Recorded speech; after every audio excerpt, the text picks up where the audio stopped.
What's going on, Jerome? It's Beautiful Friday. It's time for another Vikings 7-round mock draft. Now, this is Nam. This is not Nam, actually. There are rules here. So, top chunk is things that have happened. Bottom is things that aren't going to happen. So, what if I told you the Vikings actually weren't waiting on Aaron Rodgers?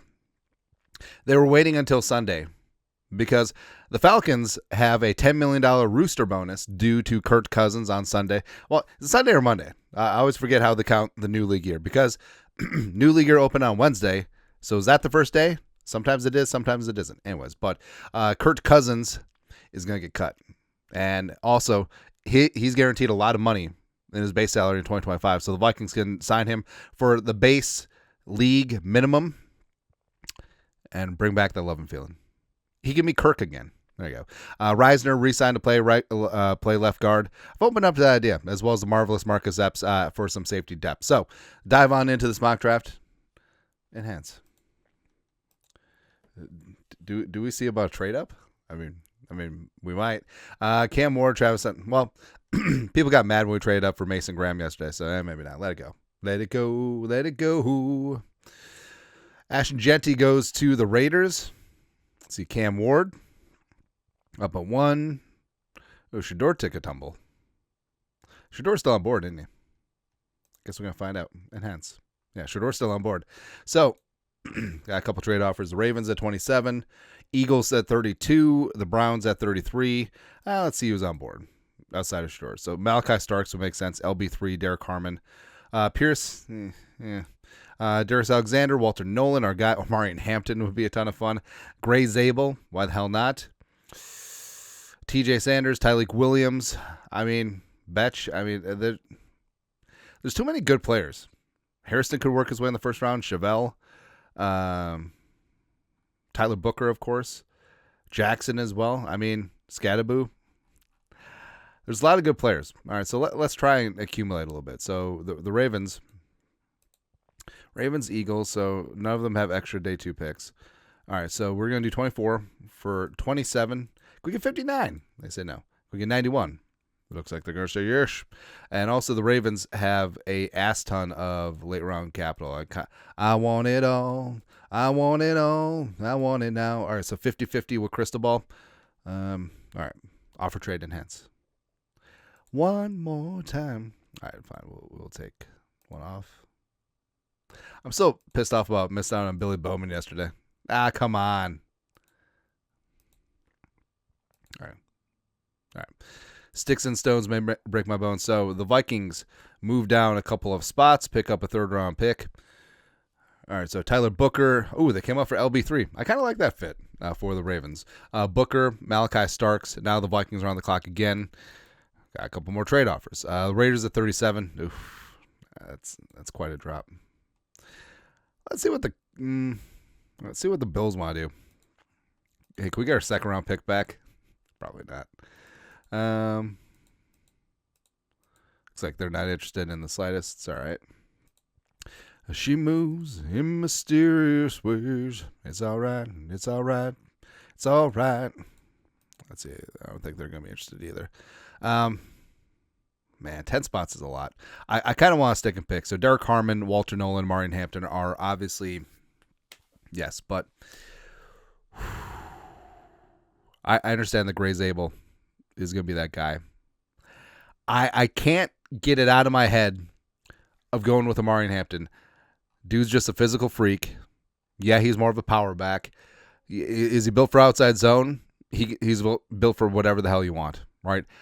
And I know he's not a 1-for-1 comp for Adrian Peterson, but in terms of physicality and speed, we haven't seen that since prime Adrian Peterson. And I can't get it out of my head, man. So we're just going to do it. I understand it's a very deep running back class, but there are tiers to this mother. And I love me some Henderson. I love Caleb Johnson. I love Judkins. I love some of the late round. I love R.J. Harvey, as does our guy, our boy Trevor Lowe. What up? But Hampton's just that dude, man. I can't get out. Also annoying. So Ratledge as well as Savania went right before us. Whatever. All right, so Vikings, 2 third-round picks now, dealing with the Ravens. So Devin Neal, Chuck Grant is there. Fannin, Jared Wilson, Deion Walker. We just bet on the upside, man. I mean, we certainly can. Makuba, Andrew Makuba, CJ West. So I know that sometimes we just crutch and we rely on players that we draft a lot. I fully understand that, but I mean, there's a bit of a reason for that because they're just really talented players that are going to be available at this stage of the game. Now, got a couple trade offers. Jets. Ugh. Well, if you want to come up to 91, it's going to cost you, Chief. 55% to pick up all of that. So we moved from 91 down to 109 in the fourth and picked up 3 extra fifth-round picks. So now, 2 fifths and a 6. There you go. Resume, enhance. Largely the same board. All right, so now we're on the clock at 97, and I understand. So Jared Wilson just sitting there chilling. I mean, we probably could. Actually, we're going to do our thing. All right, so we're going to do our stupid-ass thing, as always. All right, so we are going to move 109, 498, and we'll include a little bit of nice. 163. Is that too much? 187. 187. All right, so we're moving on up because we're going back to back. And yes, we are taking our usual guys, Jared Wilson, hey, Mr. Wilson, as well as Deion Walker. So Deion Walker, now I don't have to worry about Billy Bowman getting sniped in between us. But Deion Walker, he's hard to describe. He's very raw. You're betting on traits over production, although production was pretty decent at Kentucky. But he's 6'7", 331, just absolutely rare athlete, right? A little bit upright, needs more consistency, needs a little bit more oomph to his game, but quality coaching, which Marcus Dixon and Brian Flores can give him in spades, positional flexibility. Like, he actually played a lot of 5-tech at Kentucky, right? And I think that he could be a defensive line weapon with Hargrave, with Jonathan Allen, with Harrison Phillips, with Redmond, with LDR, with Taki. I mean, Deion Walker. He might be out of the league in 3 years. He might go on to be an all-pro, just an absolute freak.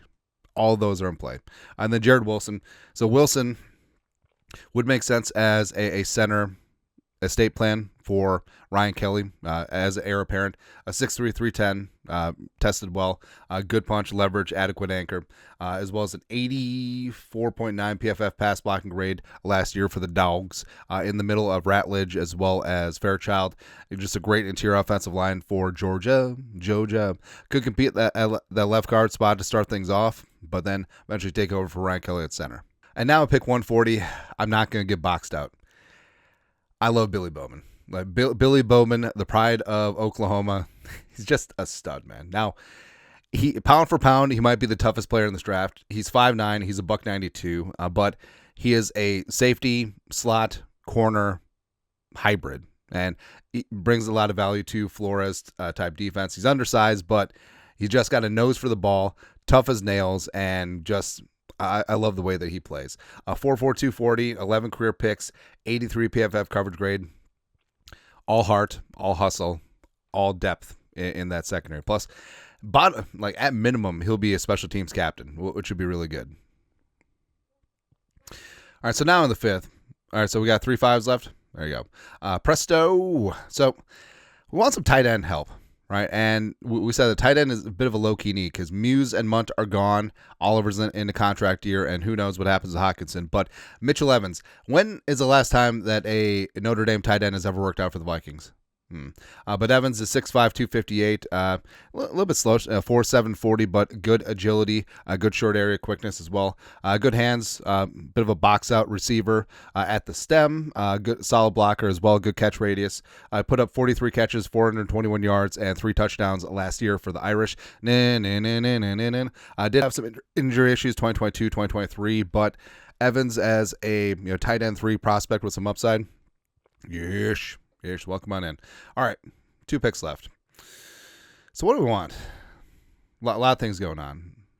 Corner help, yes. We could double, triple down on offensive line, yes. Could get a solid linebacker, yes. All right, so who's here? Who's around? All right, Lindenberg, Stutzman. I love Stutzman.